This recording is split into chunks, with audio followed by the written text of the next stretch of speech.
ভর দুপুরে ডাকাতির ঘটনায় চাঞ্চল্য নৈহাটিতে। সিসিটিভি ফুটেজ দেখে তদন্ত শুরু করেছে পুলিশ।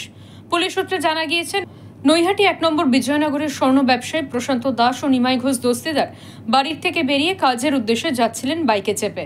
সেই সময় বড় পুকুর পাড়ের দিক থেকে বাইকে করে 3 দুষ্কৃতীর এসে ওই 2 ব্যবসায়ীকে আক্রমণ করে, মারধর করে সমস্ত কিছু নিয়ে চম্পট দেয় দুষ্কৃতীরা। ভর দুপুরে এমন ঘটনায় তাজ্জব স্থানীয় বাসিন্দারা। দুজনকে উদ্ধার করে স্থানীয়রা হাসপাতালে নিয়ে গেছে। খবর পেয়ে ঘটনাস্থলে এসিপির নেতৃত্বে বিশাল বাহিনী এসে ঘটনার তদন্ত শুরু করেছে। গোল্ডের ব্যবসা করি আমরা তিস্তা ধরার কথা ছিল আমাদের। হ্যাঁ, এবার আমরা বাড়ির থেকে জাস্ট খাওয়া দাওয়া করে বেরোলাম, ধরবো বলে ট্রেন ধরবো বলে। বাইকে করে আমাকে এগিয়ে দিয়ে গেছিলো প্ল্যাটফর্মে দাদা। এবার পিছন থেকে একটা বাইকে এসে হঠাৎ করে আমাদের ব্লক করে দিল। ব্লক করে হাতে মেশিন দিয়ে আমার ব্যাগটা ট্রেন নিয়ে চলে গেল। দাদার মাথায় 2-3খানা বাড়ি মেরেছে, আমার মাথায় মেরেছে বন্দুকের বাট দিয়ে। হাতে 2জনের হাতে মেশিন ছিল। কজন ছিল? 3 জন ছিল। একটা বাইকে 3 জন? একটা বাইকে 3 জন ছিল। আমরা 2 জন ছিলাম বাইকে।